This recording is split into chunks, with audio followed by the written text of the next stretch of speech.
श्रीमती चर्चा नहीं होगी सर। इत्फल एक बात बता दीजिए। श्रीमती प्रियंका गांधी वाडा।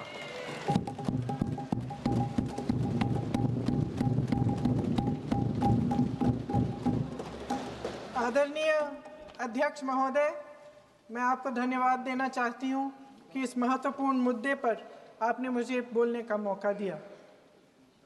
ये अलग बात है कि सत्ता पक्ष के लोग सब मेरे बोलने से पहले ही भाग गए।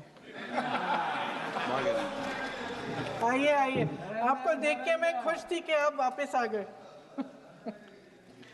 सबसे पहले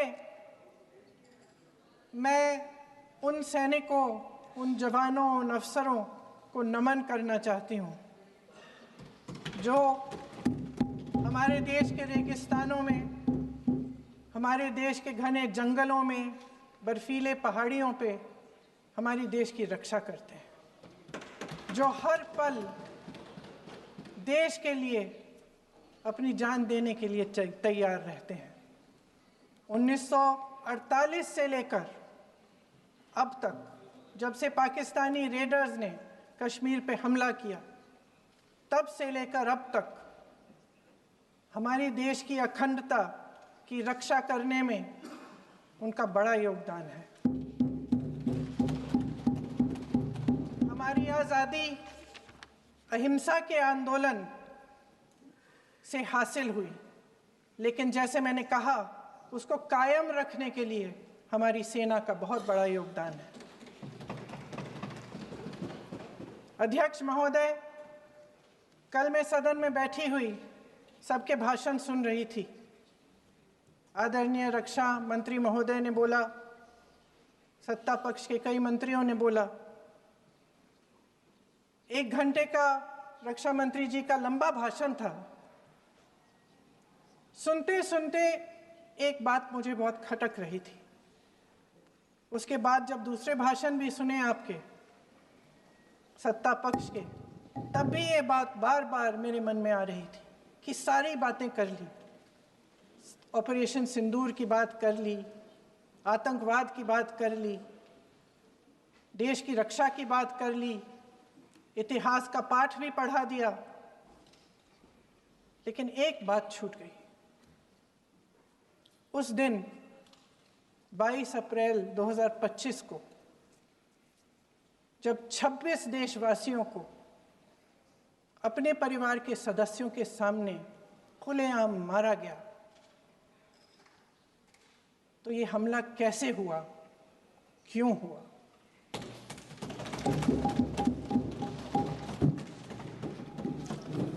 अध्यक्ष महोदय, ये लोग बैसारन वैली में, पहलगाम के पास कश्मीर में क्या कर रहे थे? आजकल पब्लिसिटी का दौर है, प्रचार का ज़माना है। कुछ समय से हमारी सरकार ये प्रचार कर रही थी कि कश्मीर में आतंकवाद ख़त्म हो गया है, कि कश्मीर में शांति है, अमन चैन है। प्रधानमंत्री जी ने खूब भाषण दिए, देशवासियों को कहा कि चलिए कश्मीर चलिए, सैर करिए। कई बार मैंने ये भी देखा मीडिया पर, टीवी पर, कि कश्मीर जाइए, ज़मीन खरीदिए, अब वहाँ अमन चैन है, शांति का वातावरण है। इसी बीच शुभम द्विवेदी, एक कानपुर के नौजवान, और उनके पूरे परिवार ने तय किया कि वो कश्मीर जाएंगे। शुभम द्विवेदी की 6 महीने पहले शादी हुई थी। उसकी पत्नी ने कहा कि उनके बीच एक ऐसा रिश्ता था, प्रेम और दोस्ती का ऐसा रिश्ता था कि वो एक दूसरे को बच्चों की तरह हंसाते थे। सोशल मीडिया पर एक वीडियो भी जारी है जिसमें पूरा परिवार एक साथ बैठा हुआ ताश खेल रहा है और ऐसे हंस रहे हैं, ऐसे हंस रहे हैं कि उस वीडियो को देख के किसी का भी दिल टूट जाए कि इस परिवार को इस तरह से उजड़ने क्यों दिया हमने। 22 अप्रैल 2025 को बैसारन वैली में मौसम का मिजाज अच्छा था। जैसे हर रोज़ लगातार 1000 से 1500 लोग वहाँ पहुँचते थे, उसी तरह से उस दिन भी तमाम पर्यटक वहाँ पहुँचे। वहाँ का रास्ता आसान नहीं है अध्यक्ष महोदय जी, जंगल से जाना पड़ता है, पहाड़ों के बीच जाना पड़ता है, घोड़े से जाना पड़ता है। ये परिवार वहाँ पहुँचे, मौसम सुहाना था, उनके बच्चे ट्रैम्पोलिन पे खेल रहे थे, कोई जिपलाइन कर रहा था, कोई चाय पी रहा था, तो कोई कश्मीर की सुंदर वादियों की ठंडी हवा का मज़ा ले रहा था। शुभम अपनी पत्नी के साथ एक स्टॉल पे खड़े थे। तभी अचानक 4 आतंकवादी जंगल में से निकलते हैं और शुभम को वहीं अपनी पत्नी के सामने मार डालते हैं। उसके बाद वे वहाँ से पूरे वैली में 1 घंटे के लिए लोगों को चुन चुन कर मारते हैं। किसी के पति को अपनी पत्नी के आंखों के सामने, किसी के पिता को अपने बेटे के सामने, चुन चुन कर 26 लोगों को मार डालते हैं। शुभम की पत्नी घबराकर वहां से भागने की कोशिश करती है, अपनी जान बचाने के लिए जंगल की तरफ दौड़ती है। वहां पता चलता है कि तमाम लोग जंगल की तरफ दौड़े हैं और अपनी जान बचाने की कोशिश कर रहे हैं। कोई अपने बेटे का हाथ पकड़ के पहाड़ों पर घसीटता हुआ जा रहा है, कोई कश्मीरी घोड़े वालों और गाइडों की मदद लेते हुए चले जा रहा है। कोई रास्ता नहीं है, कोई तरीका नहीं है, लेकिन किसी न किसी तरह से शुभम की पत्नी के शब्दों में किसी ऐसी शक्ति ने हमको बचा कर रखा कि हमें किसी न किसी तरह से हम अकेले नीचे पहुंचे। और मैं उनके लफ्ज पढ़ना चाहती हूँ, क्योंकि उन्होंने कहा कि इस पूरे समय जब 1 घंटे के लिए चुन चुन कर भारतीय नागरिकों को मारा जा रहा था, इस पूरे समय उसे एक सुरक्षाकर्मी नहीं दिखा, एक सैनिक नहीं दिखा।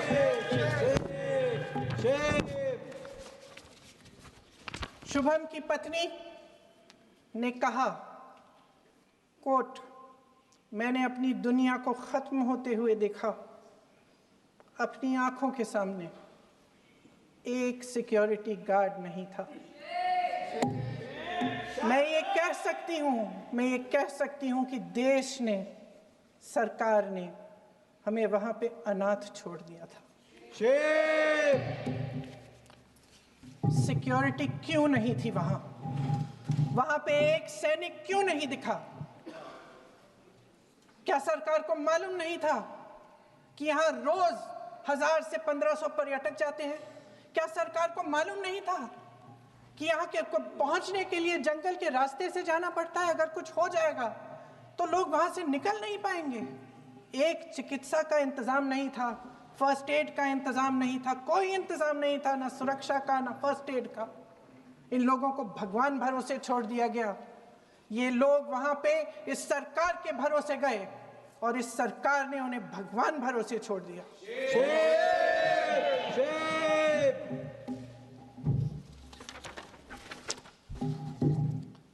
मैं पूछना चाहती हूँ, ये किसकी जिम्मेदारी थी?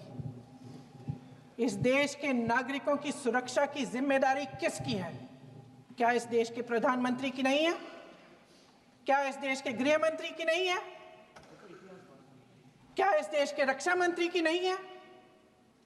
क्या एनएसए की नहीं है?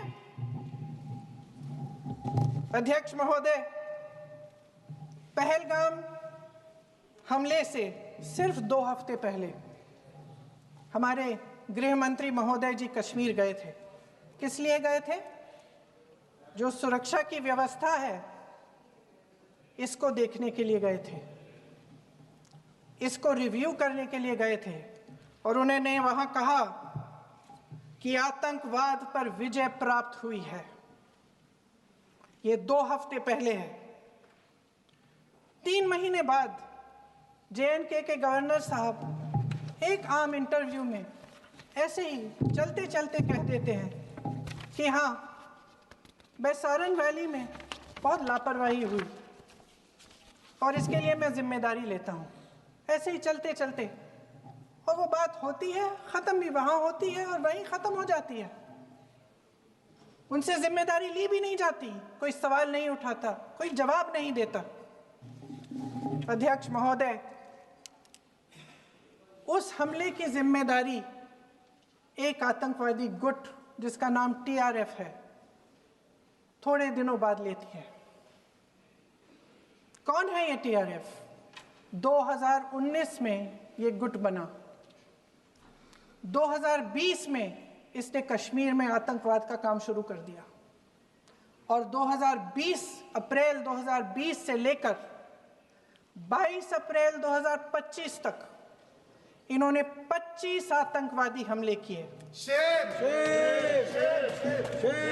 गृह मंत्री महोदय ने जब यूपीए सरकार के समय के आतंकवादी हमले गिने तो लगभग 25 गिनवाए थे अभी अपने भाषण में। इस गुट ने कश्मीर में 25 हमले 2020 और 2025 के अंदर एक पूरी लिस्ट है इन हमलों की। मेरे पास इतना समय नहीं है इसलिए मैं एक एक को नहीं पढ़ना चाहती, लेकिन मैं इतना कहूंगी कि इनमें रियासी का हमला भी था 2024 का, जिसमें 9 लोग मारे गए और 41 लोग घायल हुए। कुल मिलाकर 2020 से लेकर 22 अप्रैल 2025 तक TRF ने 41 सेना और सुरक्षा कर्मियों की हत्या की, 27 सिविलियन की हत्या की और 54 लोगों को घायल किया था। भारत सरकार ने TRF को आतंकवादी संगठन का दर्जा कब दिया? 2020 में दिया, 2021 में दिया, 2022 में दिया, 2023 में दिया। 3 साल बाद, 3 सालों के लिए ये आतंकवादी गतिविधियां कर रहे हैं और आप इनको आतंकवादी संगठन तब कहते हैं 2023 में। इसकी क्या वजह थी? ये सब सरकार के संज्ञान में था और आप मुझे बताना चाहते हैं, सत्ता पक्ष के नेता बताना चाहते हैं कि ये सब आपके संज्ञान में था, लेकिन कोई भी एक ऐसी एजेंसी नहीं है हमारी सरकार की जिसको पता चला कि ऐसा हमला, ऐसा भयानक हमला होने जा रहा है हमारे देश में, कि पाकिस्तान में बैठे हुए इस हमले की योजना बन रही है कि हम भारत जाके हैवानियत करेंगे, 26 लोगों को मार डालेंगे और हमें पता ही नहीं है। क्या ये हमारी एजेंसियों की विफलता है कि नहीं है? ये बहुत बड़ी विफलता है, एक बहुत बड़ी विफलता है। जानते थे कि ये गुट है, जानते थे कि 5 सालों से ये आतंकवादी हमले कर रहा है, अध्यापकों को मारा, आर्मी के बड़े बड़े अफसरों को मारा, आम जनता को मार डाला, पुलिस वालों को मार डाला, और आप इन पे निगरानी नहीं रख रहे थे। और ये जो एजेंसियां हैं इनकी जिम्मेदारी कौन लेगा? क्या IB चीफ ने अपना इस्तीफा दिया? क्या किसी ने इस्तीफा दिया? गृह मंत्री जी के कार्य क्षेत्र में आता है इंटेलिजेंस ब्यूरो। क्या गृह मंत्री जी ने इस्तीफा दिया? इस्तीफा छोड़िए, जिम्मेदारी ली।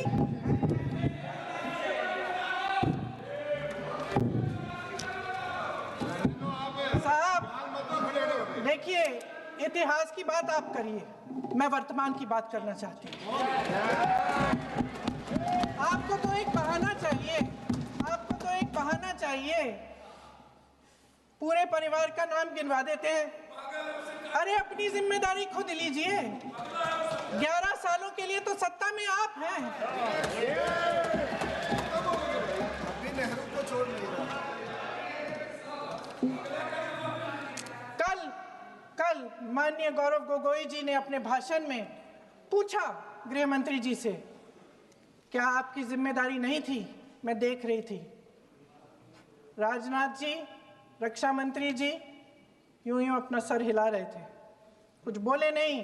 अंदर से ये महसूस हुआ होगा कि यहाँ कुछ जिम्मेदारी थी, लेकिन माननीय गृह मंत्री महोदय जी हंस रहे थे, वे हंस रहे थे।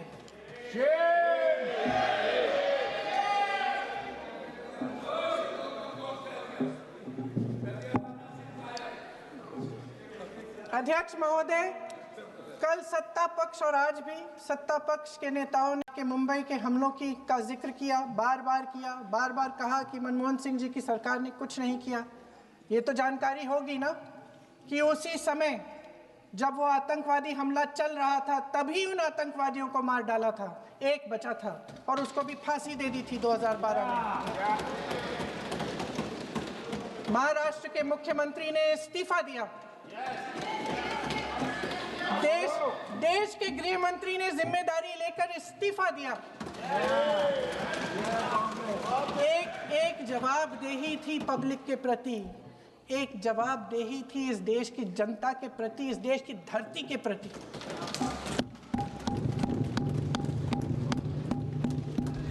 राजनाथ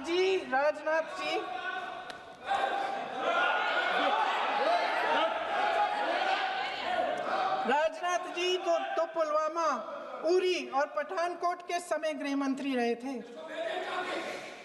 आज वे रक्षा मंत्री हैं और हमारे गृह मंत्री महोदय श्री अमित शाह जी के नाक के नीचे पूरा मणिपुर जल गया, दिल्ली में दंगे हुए, पहलगाम में हमला हुआ और आज भी वे उसी पद पर बैठे हैं। क्यों? अध्यक्ष महोदय, बमबारी से अखबारों के हेडलाइन बनते हैं, मगर कहानी सुरक्षा में की चूक में भी है। आज देश खोखले भाषण नहीं सुनना चाहता, देश जवाब चाहता है, तसल्ली चाहता है कि सच उससे छिपाया नहीं जाएगा। देश जानना चाहता है कि उस दिन अप्रैल 22, 2025 को क्या हुआ और क्यों हुआ। आप तो खुद अपनी पीठ थपथपाने में लगे रहते हैं। सेना, देश, संसद से सच छुपाते हैं। ऑपरेशन सिंदूर जब शुरू हुआ, हम सब ने समर्थन किया, सब एकजुट होकर खड़े हो गए इस देश के लिए। दोबारा होगा, दोबारा खड़े हो जाएंगे। अगर हमारे देश पे हमला होता है तो यहाँ इस सदन में किसी भी पार्टी का हो, कोई भी हो, सब आपका समर्थन करेंगे। और हमें अपनी सेना पर गर्व है कि उन्होंने इस बार भी दृढ़ता से लड़ाई लड़ी, धैर्य से लड़ाई लड़ी, वीरता से लड़ाई लड़ी। लेकिन इस ऑपरेशन का सिंदूर का क्रेडिट, उसका श्रेय तो हमारे प्रधानमंत्री जी चाहते हैं। सही भी है, ठीक है, सही है, श्रेय ले। ओलंपिक्स में हमारा मेडल आता है, उसका भी श्रेय लेते हैं, लेकिन सिर्फ श्रेय लेने से नहीं होता नेतृत्व, जिम्मेदारी भी लेनी पड़ती है।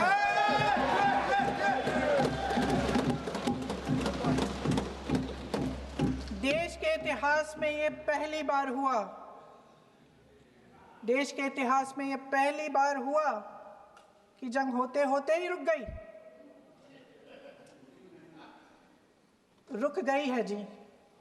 और इस रुकावट का ऐलान हमारी सरकार, हमारी सेना नहीं करती, अमेरिका के प्रेसिडेंट करते हैं, अमेरिका के राष्ट्रपति करते हैं। ये हमारे प्रधानमंत्री महोदय की गैर जिम्मेदारी का सबसे बड़ा प्रतीक है। आज गृह मंत्री जी ने इस बात पर उल्लेख किया। उन्होंने कहा, उनके शब्दों में उन्होंने कहा कि पाकिस्तान के पास शरण में आने के बजाय कोई चारा ही नहीं था। आपने शरण दिया क्यों? वो आते हैं आपके देश के अंदर, लोगों को मार डालते हैं और आप उनको शरण दे रहे हैं। क्यों दिया शरण? इसका जवाब क्यों नहीं दिया एक भी भाषण में? जैसे ये बात उठी, शरण की बात की, हमारे गृह मंत्री जी ने इतिहास में चले गए। नेहरू ने क्या किया, इंदिरा गांधी ने क्या किया, यहां तक कि मेरी मां के आंसुओं तक चले गए। लेकिन इस सवाल का जवाब नहीं दिया कि ये सीज फायर हुआ क्यों। ये जंग रुका क्यों? और तब क्यों रुका जब दुश्मन के पास कोई चारा नहीं था हमारी श्रेय में आने के बजाय? क्यों रुका ये जंग? इसका जवाब नहीं दिया। धन्यवाद। आप देंगे?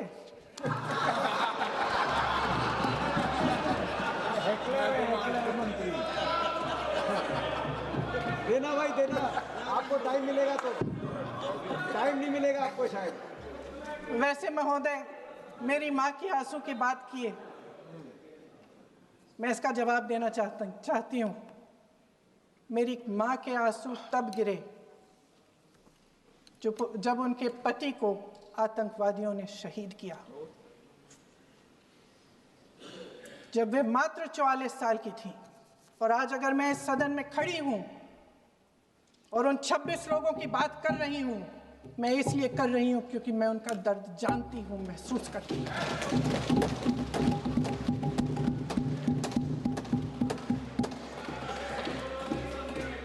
अध्यक्ष महोदय, मैंने कहा कि देश का नेतृत्व सिर्फ उपलब्धियों का श्रेय लेने से मजबूत नहीं होता।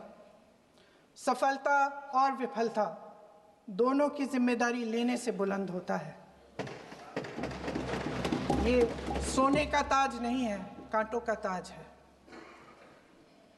अध्यक्ष महोदय, जब सरकार झूठी और कायर हो तो वे बहादुर से बहादुर सेना के साहस और पराक्रम को भी कमजोर कर देती है।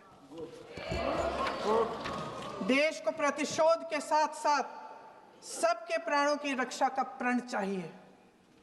सेना की शक्ति के साथ सरकार की सच्चाई भी चाहिए।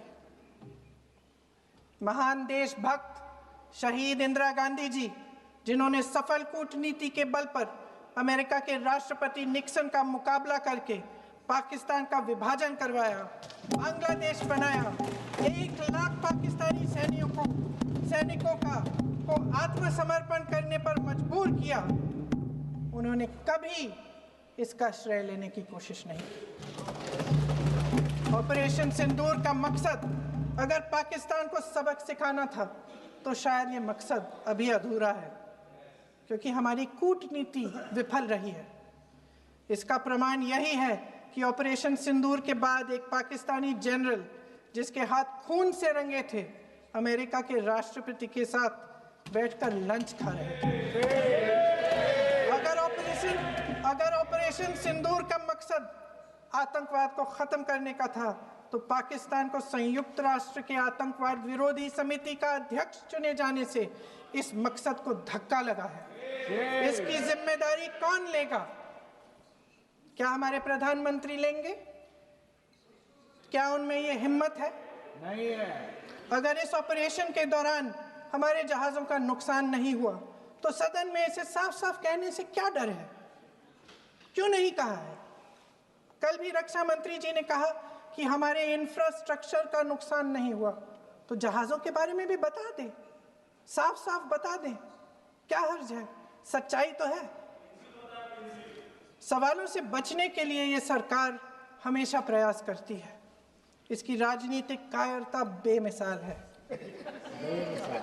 देशवासियों के प्रति जवाबदेही का एहसास ही नहीं है। सच्चाई ये है कि इनके दिल में जनता के लिए कोई जगह नहीं है। सब राजनीति है, सब पीआर है, सब प्रचार है, सब पब्लिसिटी है। देश की जनता के लिए आपके हृदय में कुछ नहीं रहा। बहुत समय हो गया है आप इस प्रचार में ही लिप्त हैं, जनता को देख नहीं पा रहे हैं।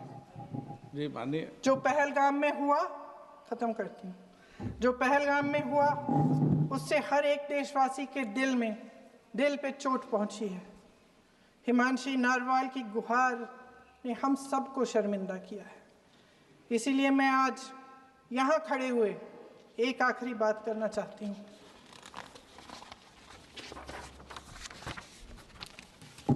इस सदन में लगभग सभी के पास सुरक्षा है, सुरक्षा की व्यवस्था है।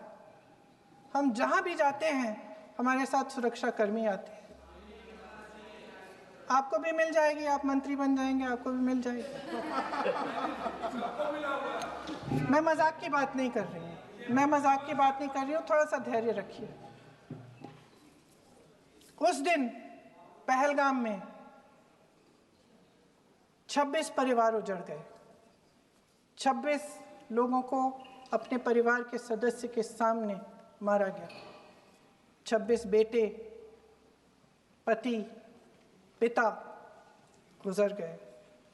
उनमें से 25 भारतीय थे। भारतीय थे।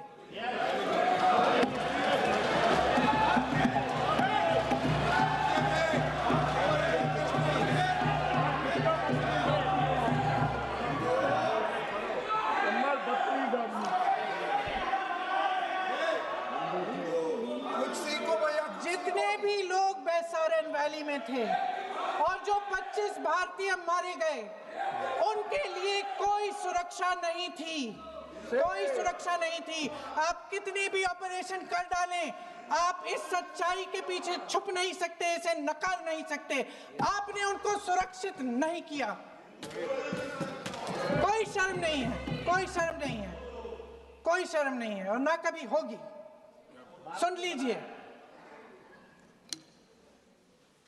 सुबह भी मैं शिव मंत्र बोल के आई हूं। इनको क्या पता शिव मंत्र क्या है? शिव मंत्र इनका खत्म कर लूं अपना भाषण। शिव मंत्र मैं एक बार उन 25 भारतीयों के चलिए चुप रही। मैं एक बार उन 25 भारतीयों के नाम इस सदन में पढ़ना चाहती हूं, ताकि यहां बैठे हर सदस्य को यह एहसास हो कि वे भी हमारी तरह इंसान थे, किसी राजनीतिक बिसात के मोहरे नहीं थे। वे भी इस देश के बेटे थे, वे भी इस देश के शहीद हैं। उनके परिजनों के प्रति हम सब की जवाबदेही बनती है। उन्हें सच्चाई जानने का हक है। समीर गुहा भारतीय, बिट्टन अधिकारी, मनीष रंजन, हेमंत सुहास जोशी, विनय नारवाल, सुशील नथनियल, अतुल श्रीकांत मोने, सैयद आदिल हुसैन शाह, नीरज वानी, एन रामचंद्रन, संजय लक्ष्मण लेले, मानिए प्लीज। दिनेश अग्रवाल, दिलीप दिल से, प्रशांत कुमार सतपति, JS चंद्रमौली। अब आप बोलिए, अब आराम से बोलिए। JS चंद्रमौली, यतीश परमार, S मधुसूदन राव, माननीय सदस्य, नारेबाजी का सदन नहीं है। शैलेश कलाटिया, ये तरीका ठीक नहीं है आपका।